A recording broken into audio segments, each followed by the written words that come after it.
오늘은 교회력으로 맥추 감사절이라고 합니다. 원래는 저보다 여러 어르신들이 더 잘 아시지만 보리 추수와 관련해서 보리 추수하고 하나님께 감사 예물 드리는 절기로 지켰습니다.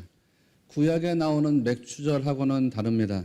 우리말로는 같은 단어를 사용하기 때문에 오해할 수 있지만 구약에서 말하는 맥추절은 사실 우리 농사 문화하고 접목해서 번역한 겁니다. 원문에는 그냥 추수의 절기다 이렇게 되어 있습니다. 그런데 우리말로 번역할 때 우리 농사 문화하고 접목해서 번역하면서 맥추절이다 이렇게 번역을 했습니다. 그런데 이러나 저러나 핵심은 추수와 관련되어 있습니다. 추수. 오늘 말씀에서도 예수님이 추수를 이야기하는데 추수와 관련한 비유를 통해서 하나님 나라에 관한 메시지를 전하고 계십니다. 이 말씀이 하나님 나라를 이해하는 데 있어서 굉장히 중요한 구절이라고 여러 차례 설명했습니다. 그래서 우리가 수차례 이 본문을 가지고 말씀을 나누기도 했습니다. 여기서 중요한 개념들이 나오는데 하나님 나라와 관련한 중요한 개념들을 이렇게 확인하고 다시 넘어가도록 하겠습니다. 우선 천국이 뭐냐라고 하는 것을 우리가 확인해야 합니다. 24절 말씀을 보면 예수께서 그들 앞에 또 비유를 들어 이르시되 천국은 좋은 씨를 제밭에 뿌린 사람과 같으니 이렇게 말씀했습니다. 천국이란 좋은 씨를 자기 밭에 뿌린 사람과 같다 이렇게 말씀했습니다. 씨앗이라고 하는 게 정말 보잘것없는 거 아닙니까? 그런데 천국이란 그렇게 보잘것없는 씨앗 하나를 자기 밭에다 뿌리는 사람과 같다. 이게 핵심입니다. 그러면 이 씨를 뿌리는 사람이 누구냐? 마태복음 13장 37절로 가서 보면 좋은 씨를 뿌리는 이는 인자다 이렇게 말씀했습니다. 인자는 예수님을 가리키는 표현이니까 결국 천국이란 곧 예수님이다 이렇게 말씀하신 셈입니다. 예수님이 천국의 실제라는 것입니다. 예수님이 강조하신 천국은 뭐가 있거나 없거나 하는 것에 대한 말씀이 아니라고 했습니다. 인자가 되시는 예수님이 곧 천국이다 라고 하는 말씀을 강조하셨습니다. 사람들이 생각하기를 저도 여러분에게 그렇게 설교할 때가 있습니다. 천국에 가서 뭐를 얻고 받고 누리고 먹고 마시고 이런 것을 많이 생각합니다. 그런데 천국이 뭐가 있고 없고 한 것보다 훨씬 중요한 전제가 있다고 했습니다. 그 전제란 천국은 좋은 씨를 자기 밭에 뿌린 사람과 같다라는 말씀입니다. 어떤 시간과 공간을 말씀하시기 전에 훨씬 중요한 전제를 말씀하셨습니다. 황금길에 보석집이 있다라는 것보다 훨씬 중요한 개념이 있습니다. 그 개념은 천국이 바로 나다. 내가 곧 천국이다. 라고 하는 예수님의 메시지입니다. 이 예수님께서 천국의 실제가 되시는 예수님이 좋은 씨를 자기 밭에 뿌렸다라고 했습니다. 나쁜 씨를 뿌렸다는 게 아니에요. 좋은 씨를 뿌렸다는 거거든요. 좋은 씨. 좋은 씨를 뿌렸으면 좋은 열매가 나와야 되는데 다 그렇지가 않다는 게 우리 고민인 겁니다. 예수님께서 좋은 씨를 뿌렸습니다. 그럼 이 좋은 씨는 뭐냐? 그리고 밭에다가 갖다 뿌렸다 그러는데 그럼 밭은 또 뭐냐? 이걸 또 확인하겠습니다. 38절로 가서 보면 밭은 세상이요 좋은 씨는 천국의 아들들이요 가라지는 악한 자의 아들들이다 이렇게 말씀하고 있습니다. 여러분이 다 기억하실 겁니다. 좋은 씨는 천국의 아들들이래요. 하나님 나라의 아들. 정확히 말하면 하늘나라의 아들들 그랬어요. 그런데 여기에 사용된 바실레이아라고 하는 단어가 나라라는 뜻인데 바실레이아는 통치의 개념이라고 했습니다. 어떤 영토의 개념이 아니라 통치의 개념. 이거 항상 기억하셔야 돼요. 그러니까 하늘나라의 아들들이라고는 무슨 뜻이냐? 하늘나라의 다스림 안에 있는 아들들, 하늘나라의 통치가 이루어진 아들들 이런 뜻이 되는 거죠. 그러니까 천국의 아들들이란 다르게 말하면 하나님의 통치가 이루어진 사람들, 하나님의 다스림이 이루어진 사람들, 그 다스림 안에서 살아가는 사람들인 것입니다. 그게 천국의 아들들입니다. 하나님의 통치가 이루어진 사람들. 하나님 말씀하실 때 그 말씀에 따라서 살아갈 줄 아는 사람들인 것입니다. 반면에 그러면 가라지는 뭐냐? 가라지는 악한 자의 아들들이래요. 악한 자의 아들들. 그러니까 악한 자의 아들들은 결국 뭐겠어요? 하나님의 통치가 이루어지지 않은 존재, 하나님의 통치 바깥에 있는 존재들인 것이지요. 하나님의 다스림 밖에 있는 사람들입니다. 자, 그 다음에 밭은 세상이라고 했습니다.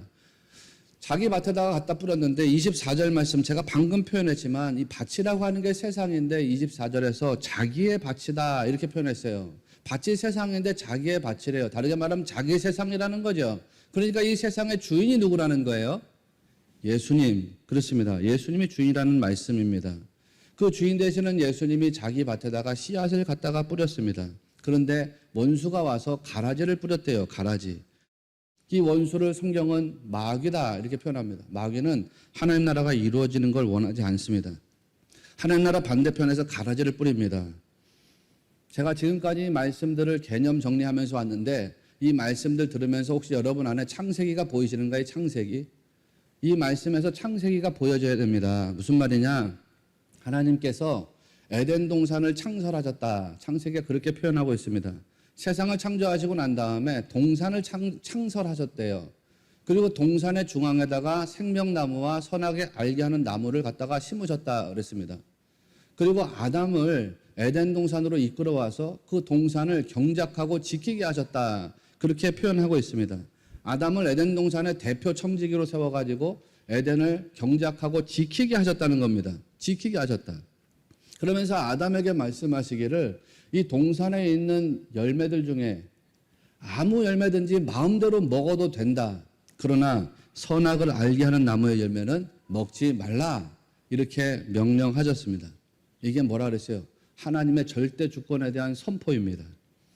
하나님께서 동산의 절대자가 되신다. 하나님께서 동산의 절대적인 주인이 되신다라는 것의 선언입니다. 아담이 동산 중앙에 있는 나무를 볼 때마다 그렇지 나는 청지기고 주인은 하나님이야 라는 걸 깨닫게 하는 메시지라고 했습니다. 그렇게 하나님께서 하나님의 절대적 주권을 선포하셨습니다. 뭘 통해서? 상징을 통해서. 어떤 상징을? 생명나무와 선악을 알게 하는 나무라는 상징을 통해서. 그렇게 하나님께서 하나님의 절대적인 주권을 선포하시고 어떤 세상을 이루려고 하셨냐면 아담을 통해서, 아니 아담을 중심으로 하나님의 주권을 인정하는 세상을 이루려고 했습니다. 창세기적으로 표현하면 하나님이 머리가 되시는 세상을 이루려고 하셨습니다. 온 세상이 하나님을 머리로 인정하는 나라와 족속과 백성이 되게 하려고 하셨습니다. 온 세상이 하나님의 주인 되심을 인정하고 찬송하게 하려고 하셨습니다. 그런데 마귀가 들어와서 가라지를 갖다 뿌렸습니다. 아담과 하와를 범죄자로 만들어 버렸습니다. 죄가 세상에 들어오게 하고 죄인들이 세상에 관영하게, 다르게 말하면 넘치게 만들어 버렸습니다. 이렇게 가라지라고 하는 것이 좋은 씨앗이 자라지 못하게 합니다. 가라지도 자라면서요 뿌리가 얽혀 들어가게 합니다. 여기서 말하는 건 이제 밀 씨앗을 뿌려서 밀이 자라는 건데 그 밀뿌리하고 가라지 뿌리가 얽혀가지고 밀이 자라는 걸 자꾸 방해합니다. 그러니까 종들이 주인에게 물었습니다. 이 가라지를 뽑을까요? 그런데 주인이 그냥 두라는 겁니다. 왜 그냥 두라고 했습니까? 29절을 보니까 가라지를 뽑다가 곡식까지 뽑을까 염려가 되기 때문이다. 이렇게 말씀하셨습니다. 밀이 온전히 자라지 못한 상태에서는요, 뿌리가 약화돼요. 그래서 가라지하고 서로 뿌리가 얽혀가지고 가라지 뿌리를 캐내려고 하면 밀 뿌리까지 뽑혀가지고 같이 뽑혀 나온다는 겁니다. 그걸 주님이 말씀하신 거거든요. 가라지 뽑다가 밀까지 같이 뽑을까 염려가 된다. 여러분, 이게 가라지의 무서움이라는 거죠. 같이 얽혀서 좋은 씨앗이 자라지 못하게 방해하고 그리고 회방합니다. 같이 얽혀서 좋은 씨앗 자라지 못하게 해요. 방해합니다. 인류의 역사를 보면 이 가라지와 같은 죄가 들어와서 세상을 오염시켰습니다. 세상을 타락하게 만들어 버렸습니다. 좋은 열매 나오지 못하게 했습니다. 예수님 말씀하신 게 바로 그것입니다. 주님이 원하시는 세상이 뭐냐? 창세기적인 세상, 그거죠. 하나님이 머리가 되는 세상을 원하신단 말이에요. 하나님이 아담이라고 하는 사람을 통해 가지고 온 세상 하나님을 찬양하고 영광 돌리는 세상 이루기를 원하셨다 이거 아닙니까? 그런데 마귀가 들어와서 가라지를 뿌렸네요.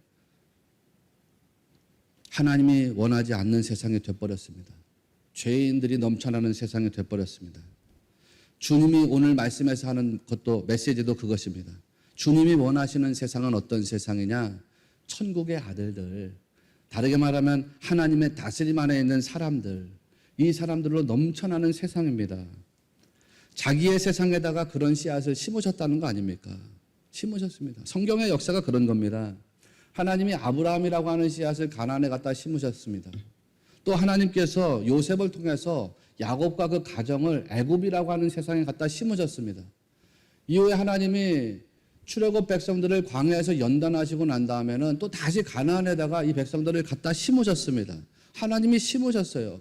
그렇게 심으신 이유가 뭡니까? 아브라함을 통해서 야곱의 가족들을 통해서 이스라엘 백성들을 통해서 온 세상 열방이 하나님 영광 올려드리고 하나님을 찬미하고 하나님 주인으로 인정하는 세상 이루시기를 원했기 때문입니다. 그런데요, 마귀가 가라지를 뿌리고 도망갔다는 거 아닙니까? 야곱의 가정에다가 가라지를 심었습니다.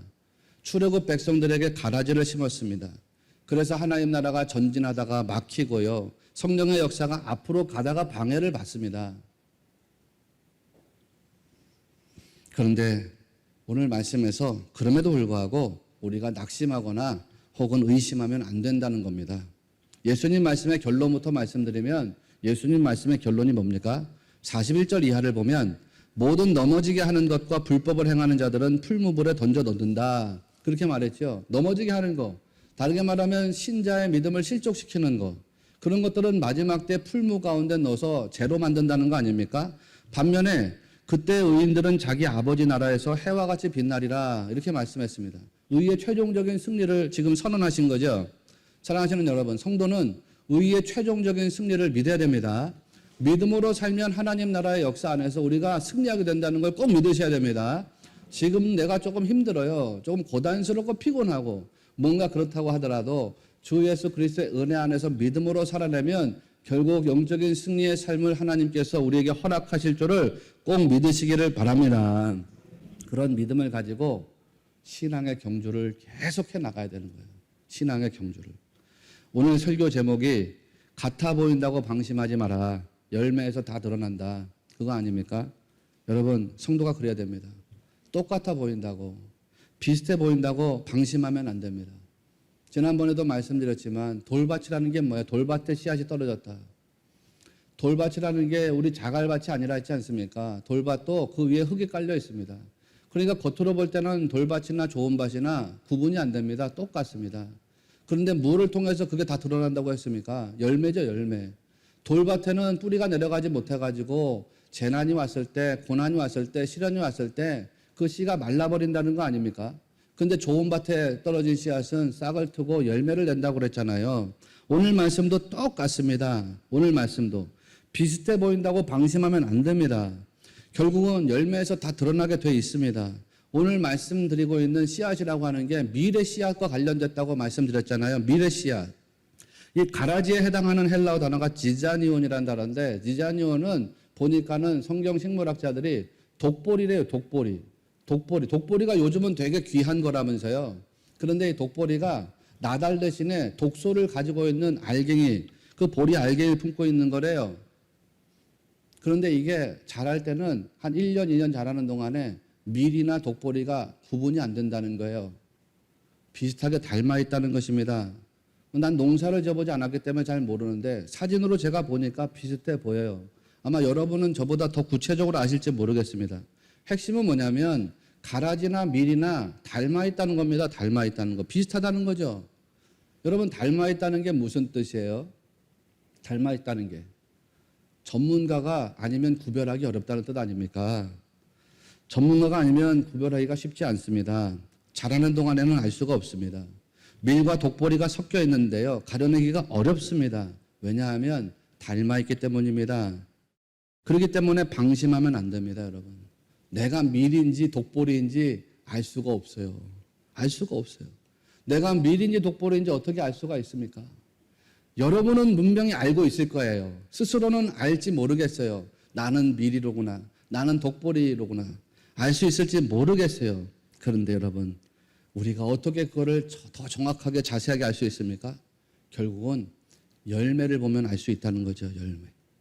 그 열매가 어떤 열매인지를 보면 안다는 거예요.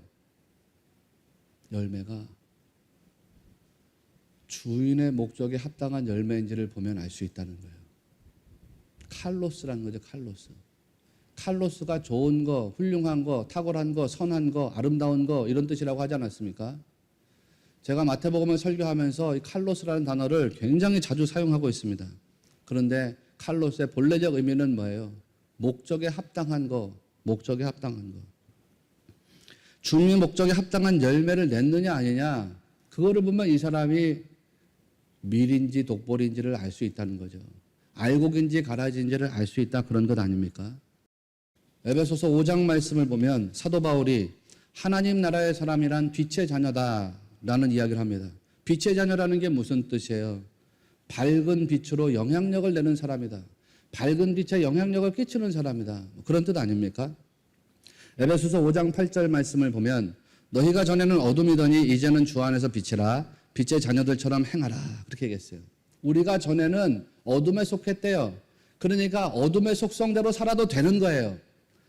난 그렇게 살아갈 수밖에 없었어요. 왜? 내가 어둠에 속한 사람이니까. 그런데 이제는 어둠의 사람이 아니라 빛의 자녀래요. 그리고 과거에 있었던 어둠의 속성은 다 버리라는 거예요. 버리래요. 나쁜 거니까 다 버려야 돼요. 빛의 자녀니까 빛의 열매를 가지고서 빛의 자녀들처럼 살아가라는 거 아닙니까, 여러분? 다시 말씀드립니다. 여러분, 방심하지 마십시오. 좋은 씨앗이 다 좋은 열매를 맺는 것도 아니기 때문입니다. 주님이 좋은 씨앗을 갖다가 뿌렸다 했잖아요.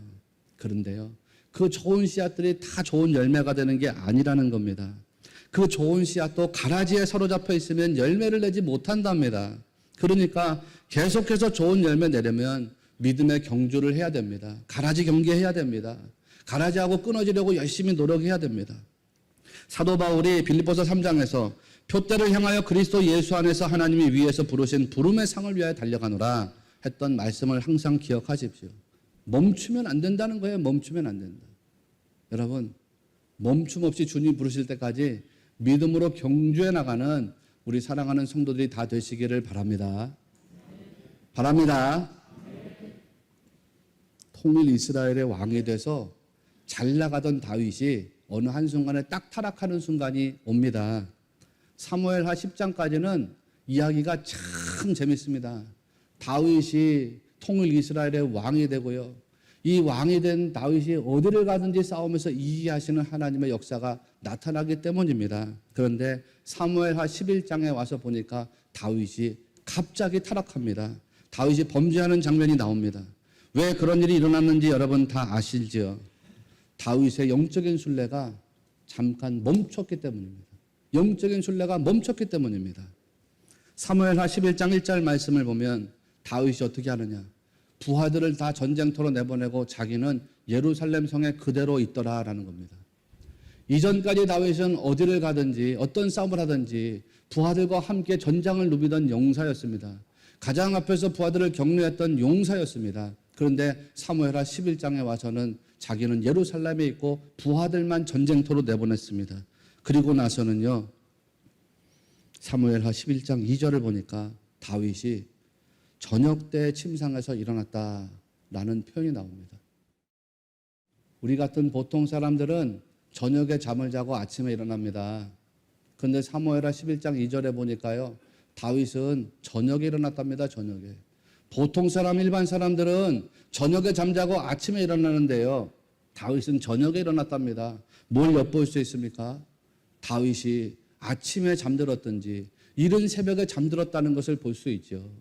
그가 무엇을 하다가 아침에 잠들었을까요? 밤새도록 놀았겠죠. 밤새도록. 사무엘하 11장에 보여주려는 수사학적인 의도가 있어요. 1절에서는 바울이 예루살렘에 그대로 있고 2절에서는 바울이요, 저녁에 일어났다는 거 아닙니까? 밤새도록 부하들은 전쟁터에 나가서 싸움하는데 자기는 밤새 놀고 있었던 겁니다. 부하들은 전쟁터에서 열심을 다하고 있는데 다윗은 태만에 빠져 있었던 것입니다. 영적인 태만에 빠져 있었던 것입니다. 그러니까 사무엘하 11장 2절에서 뭐가 눈에 들어와서 보입니까? 밤새도록 놀다가 아침에 잠이 들었습니다. 그리고 저녁에 잠에서 깨어보니 자기 눈에 정욕이 들어와서 보입니다.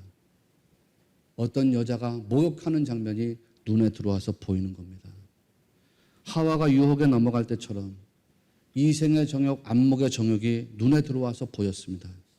그 다음 이야기는 여러분 잘 아실 거예요. 다윗이 타락하지 않습니까? 이 이야기를 통해서 사무엘서가 성도들에게 주려는 굉장히 중요한 메시지가 있습니다. 그 메시지는 뭐냐? 멈추면 안 된다는 거예요. 멈추면 안 된다. 단 한순간이라도 멈추면 안 된다는 것입니다. 신앙생활이 멈추면 안 됩니다, 여러분. 오늘이 맥추감사절이라고 했습니다, 여러분. 구약에 나오는 맥추절은 원래 맥추절이 아니라 추수의 시절이라고 그랬습니다. 추수의 시절. 무교절이 지나고 나서 50일 되는 날에, 무교일이 지나서 50일 되는 날에 이 절기를 지키기 때문에 요거를 오순절이라고 부릅니다. 순이라고 하는 건 열이라는 뜻이고 오순이라고 하는 건 50이라는 뜻이잖아요. 여러분 CCC 리더들 순장이라요. 순장. 예. 10명씩 묶어가지고 리더가 되니까 이제 순장이라 그러는 거 아닙니까? 이때 예물을 드립니다. 7주가 7번 돌아간다 해가지고 77, 그래서 77절. 77, 49, 49일이 지나서 50일째 되는 날에 이 절기를 지내기 때문에 맥추절 추수의 절기를 오순절이라고도 하고 77절이라고도 합니다. 그런데 이때 드리는 예물이 되게 특이해요. 여러분 레위기 공부하면서 기억하실지 모르겠지만 레위기 23장 17절을 보면 이 맥추절에 드릴 예물에는 누룩을 넣어서 발효된 것으로 예물을 드리게 돼 있어요. 이게 특이한 거죠. 왜? 일반적으로 제사를 드릴 때 하나님께 예물을 드릴 때는 누룩 넣은 것으로 드립니까? 누룩 없는 것으로 드립니까? 누룩 없는 것으로 드린단 말이에요. 쉽게 말해서 유교병으로 드리는 게 아니라 무교병으로 드립니다. 누룩 없는 것으로 드립니다. 왜? 누룩은 성경에서 죄를 상징하거나 부정을 상징하기 때문입니다. 그래서 누룩 없는 떡을 주님께 드린다고 하는 것, 하나님께 드린다고 하는 것은 우리가 순결한 제물을 하나님께 드린다라고 하는 그런 상징입니다. 그런데요, 맥추절에는 아주 예외적으로 누룩을 넣은 제물을 드리게 했다는 말씀이에요. 왜 그런지 아세요? 하나님께서 추수의 풍요로움을 허락해 주셨다는 뜻입니다. 일반 사람들이 떡을 먹을 때 보통 평일에 무교병 잘 안 먹습니다. 무교병은 무교절 제사 드릴 때나 그때 먹는 거지. 일반적으로는 유교병을 먹습니다. 누룩으로 부풀려 가지고 양식을 먹습니다. 그 양식을 주님께 드려라. 너네들 있잖아. 일상생활하는 양식이 누구로부터 오는 건지 아니? 나로부터 가는 거예요. 하나님이 주셨다는 겁니다. 양식을 하나님이 주셨다는 거예요. 그 양식을 뭐로 만들어서? 너희가 추수한 곡식으로 만들었지. 그 추수한 곡식의 열매를 누가 내주게 했는지 아니? 내가 내줬잖아. 열매 맺게 한 게 하나님 아니냐? 그러니까 유교병을 너희가 갖다 바치면서 하나님, 우리가 먹을 양식을 주셔서 감사합니다. 이 양식을 만들 수 있는 풍요한 열매를 추수하게 해주셔서 감사합니다. 그 감사의 고백을 드리라고 유교병을 드리도록 한 것입니다. 누룩을 넣어서 발효한 제물을 드리도록 한 것입니다. 사랑하시는 여러분, 여기에 중요한 영적인 메시지가 있습니다. 내가 어떤 열매를 얻었다고 만족한 게 아니라는 거예요. 나 열매를 얻었으니까 다 끝났습니다. 그게 아니라는 거예요. 내가 뭐가 됐으니까 다 끝났습니다. 나는 어디 대학의 교수가 되기를 원했는데 됐습니다. 나는 어디 병원의 의사가 되기를 원했는데 됐습니다. 나는 어디 법원의 법관이 되기를 원했는데 됐습니다. 나는 어디 기업의 사장이 되기를 원했는데 됐습니다. 나는 어디 공직자가 되어가지고 맥급 공직자가 되기를 원했는데 됐습니다. 됐기 때문에 끝난 게 아니라는 겁니다. 되었으니까 어떻게 하라는 겁니까? 주신 분이 누구라는 거예요? 되게 하신 분이 누구라는 거예요? 하나님이에요. 하나님 감사합니다. 되게 하신 분이 하나님입니다. 주신 분이 하나님입니다. 그러니까 멈추지 않겠습니다. 나 그 은혜를 생각합니다. 그 은혜를 기억합니다. 그 은혜에 감사합니다. 내가 열매를 얻었다고 만족한 것이 아닙니다. 영적인 삶이 멈춘 것이 아닙니다. 오히려 내게 열매 맺게 하신 하나님의 은혜에 감사하고 그 은혜를 기억하고 하나님께 예배 드리면서 신앙생활을 더 경주했다는 거예요. 그래서요, 맥추절에 드리는 제물의 두 번째 특징 중에 중요한 것 중에 하나는 뭐냐면, 두 번째 특징 중에 중요한 것은 더 많은 제물을 드렸다는 거예요. 보통 때보다. 왜? 감사가 있으니까. 여러분은 어떤 열매를 맺어가고 있습니까? 좋은 열매, 하나님 나라의 유익한 열매를 맺어가고 있습니까? 하나님 나라 유익한 열매를 내고 있습니까? 그러면 주님 기뻐하면서 주님을 찬양하십시오. 혹시 여러분이 가끔씩 하나님 나라에 해가 되는 열매를 내고 있습니까? 하나님 나라를 방해하는 열매를 내고 있습니까? 그러면 겸비한 마음으로 주님께 기도하십시오. 하나님, 나 알곡을 맺어가는 신자가 되게 해주세요. 하나님, 내가 좋은 열매 맺어 나가는 신자가 되게 해주세요. 그렇게 기도할 때에 주님이 여러분을 열매 맺는 삶으로 변화시켜 주실 줄로 믿습니다.